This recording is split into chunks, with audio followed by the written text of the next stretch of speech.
আসসালামু আলাইকুম। একটি খামারকে সুস্থ রাখার জন্য দুটি বিষয় খুবই ইম্পর্টেন্ট। প্রথমত নিয়মিত টিকা প্রদান করা, দ্বিতীয়ত নিয়মিত কৃমির ওষুধ প্রয়োগ করা। কৃমির ওষুধ প্রয়োগের জন্য আপনাকে সঠিকভাবে সঠিক পন্থায় কৃমির ওষুধ প্রয়োগ করতে হবে। যদি সেভাবে আপনি প্রয়োগ করতে না পারেন তাহলে তার যে প্রোডাকশন আছে, রিপ্রোডাকশন আছে, তারপরে হচ্ছে যে আপনার যে আউটপুটটা আসার কথা খামার থেকে সেটা আপনি সেভাবে পাবেন না। তাই কৃমির ওষুধ প্রয়োগের ক্ষেত্রে আমি সব সময় তিনটি শব্দ উচ্চারণ করে থাকি। 1 সঠিক সময়, 2 সঠিক মাত্রা, 3 সঠিক ঔষধ।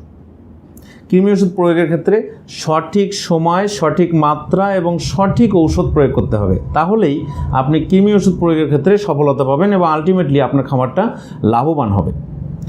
তো আলোচনায় আসা যাক যে প্রথমেই আমি আলোচনা করব হচ্ছে সঠিক সময়।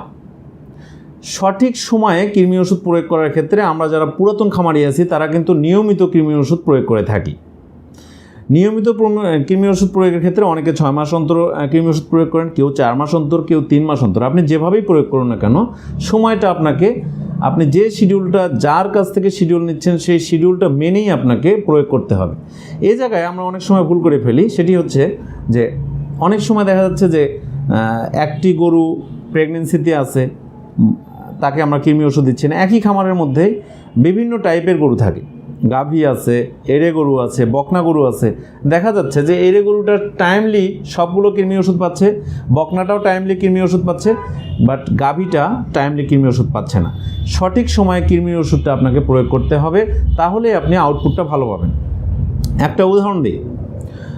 একটি গরু বাচ্চা দিয়েছে, বাচ্চা দেওয়ার পরে এই বাচ্চাটার প্রথম দিন থেকেই কিন্তু কৃমিনাশক খাওয়ানোর নিয়ম, বা প্রথম সপ্তাহ থেকেই আমরা কি করি, কৃমি ওষুধ খাওয়াইতে ভুলে যাই, গাভীটাকে নিয়ে ব্যস্ত হয়ে পড়ি।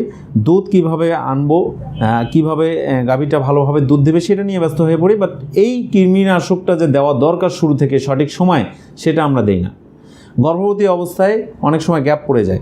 যাক, সঠিক সময়ে আপনাকে কৃমির ওষুধ দিতে হবে, সেটা 6 মাস পরে দেন আর 3 মাস পরে দেন। এটা গেল হচ্ছে 1 নম্বর। 2 নম্বর হচ্ছে সঠিক মাত্রায় কৃমি ওষুধ দিতে হবে। কৃমি ওষুধ আপনি দিচ্ছেন ঠিকই 3 মাস পর পর, বাট মাত্রা আপনার ঠিক হচ্ছে না। কৃমির ওষুধ দিয়ে লাভ নেই। মাত্রা যদি সঠিকভাবে আপনি না দিতে পারেন তাহলে কৃমির ওষুধ কাজ করবে না। মাত্রা নির্ণয় করার জন্য আমরা কি করি, আমরা যারা মানুষেরা কৃমির ওষুধ খাই, দেখবেন যে বয়স অনুপাতে আমরা কিন্তু কৃমির ওষুধ খাই। গরুর ক্ষেত্রে কিন্তু ভিন্ন, এর ওজন অনুপাতে কৃমি ওষুধ। বডি ওয়েট যেভাবে বাড়বে সেই অনুযায়ী আপনাকে কৃমি ওষুধ দিতে হবে। আমরা কি করি যে একটা বাছুর তার বয়স ভেদে বাছুরের ক্ষেত্রে বয়স ভেদে কৃমি ওষুধ দেওয়ার চেষ্টা করি, কোনো মতে একটা ট্যাবলেট দিলেই হয়, এই রকমটা চিন্তা করে থাকি যে কি বাছুর তো একটা ট্যাবলেট দিলেই হবে। একটা বাছুর 6 মাস বয়সে 100 কেজি 200 কেজি পর্যন্ত ওজন হতে পারে। যদি হাই ইল্ডিং হয় তাহলে 1 বছর বয়সে দেখবেন যে 300 কেজি পার হয়ে গেছে। আপনাকে বয়স অনুযায়ী কৃমি ওষুধ দেওয়া যাবে না, বডি ওয়েট অনুযায়ী কৃমি ওষুধ দিতে হবে। এবং সেটা বাছুর থেকে শুরু। আপনি যখন গর্ভবতী হচ্ছে, প্রেগনেন্ট হচ্ছে, বাচ্চা দিচ্ছে, তারপর আপনি অ্যালার্ট হবেন, একটা এড়ে গরু বড় হয়ে গেছে তারপর আপনি অ্যালার্ট হবেন না, এটা না। আপনি যখনই কৃমি ওষুধ প্রয়োগ করবেন আপনার মাত্রা সম্বন্ধে আপনাকে জানতে হবে এবং জেনেই প্রয়োগ করতে হবে। এটার জন্য আপনাকে সঠিক ওজন মাপতে হবে। আমরা কি করি, আরেকটা বিষয় যে ওজন নির্ণয়ের ক্ষেত্রে আমরা অনেক সময় ফিতা মেপেও করি, যারা অনেক সচেতন আছে। ম্যাক্সিমামই আমরা যেটা করি সেটা চোখ দিয়ে একটা আন্দাজ করি যে এই গরুটা কতটুকু মাংস হবে, বডিটাতে কতটুকু মাংস হবে, এই মাংসটা ধরে নিয়ে আমরা ওজন মাপি। এটা কিন্তু ওজন মাপার সঠিক পন্থা নয়। আমি ওজন নিয়ে একটা ভিডিও করব, সেটাতে আমরা ডিটেলস বুঝিয়ে দেবো যে আসলে সঠিকভাবে কীভাবে মাপতে হয়। আপনি চোখ দিয়েও ওজন মাপতে পারবেন, সেটা আমি ডিটেলস তখন আলোচনা করব। তবে সঠিক মাত্রার জন্য আপনাকে অবশ্যই সঠিক ওজনটাকে জানতে হবে।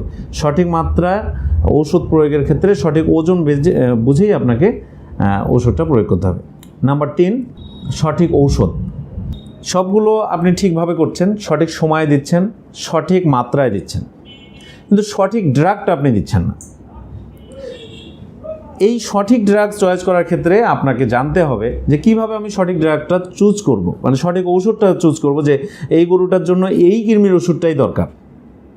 এখানে জাত ভেদে কৃমি ওষুধের কোনো ভিন্নতা নেই, ভিন্নতা আছে কৃমি ভেদে। আপনার গরুটা কোন কৃমিতে আক্রান্ত আপনি কিন্তু জানেন না। আমরা ব্রড স্পেকট্রাম যে অ্যানথেলমেন্টিকগুলো আছে সেগুলো আমরা 3 মাস পর পর, 4 মাস পর পর, 6 মাস পর পর দিতেই আছি। বাট এটার দরকার আছে কি না, বা এছাড়াও আলাদা কোনো ঔষধের দরকার আছে কি না সেটা কিন্তু আমরা ভাবছি না।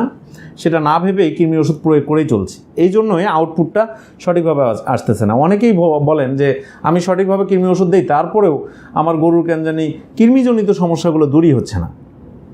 এখানে সঠিক ড্রাগটা আপনার চুজ হয়তো হয়নি, এই জায়গাটা আপনাকে খেয়াল রাখতে হবে। আমি একটু বোঝায় বলি, যেমন যে গোল কৃমির জন্য এক ধরনের কৃমি ওষুধ, তারপর হচ্ছে কলিজা কৃমির জন্য এক ধরনের কৃমি ওষুধ, পাতা কৃমির জন্য এক ধরনের কৃমি ওষুধ, প্রত্যেকটার জন্য আলাদা আলাদা কৃমি ওষুধ আছে। আলাদা আলাদা কৃমির ওষুধই আপনাকে প্রয়োগ করতে হবে। সঠিক কৃমি ওষুধ যদি না পায় তাহলে সঠিকভাবে কৃমিমুক্ত হবে না আপনার গরু। সঠিকভাবে কৃমিমুক্ত না হলে আপনার খামারটি লাভবান হবে না। আমি এই কৃমির ওষুধের জন্য সঠিক কি ঔষধ দিতে হবে এটা নিয়েও একটি ভিডিও হবে। আপনারা ভিডিওগুলো দেখতে থাকুন। কৃমির ওষুধ নিয়ে অনেকগুলো ভিডিও আসবে, কারণ এটাই একমাত্র কারণ আমাদের দেশে হাড্ডিসার গরুর প্রধান এবং মূল কারণই হচ্ছে এইটা, যে সঠিক সময়ে সঠিক মাত্রায় সঠিক ঔষধ দিয়ে কৃমিনাশক আমরা প্রয়োগ করি না। যার কারণেই আমাদের গরুগুলো হাড্ডিসার হয়ে যাচ্ছে, মাঝখান থেকে একটা পক্ষ উপকৃত হয়ে যাচ্ছে। আমার যে রুট লেভেলের যে খামারি আছে, যারা একটা দুটো গরু লালন পালন করছেন, তারা কিন্তু এই খাবার ঠিকই দিচ্ছেন, যে আপনি খড়ই দেন না কেন বা ঘাসই দেন না কেন, যদি নিয়মিত সঠিক সময় সঠিক মাত্রা এবং সঠিক ঔষধ দিয়ে যদি কৃমি ওষুধ প্রয়োগ করেন, তাহলে আপনার এই গরুটি দেখবেন স্বাস্থ্যবান থাকবে এবং হাড্ডিসার হবে না।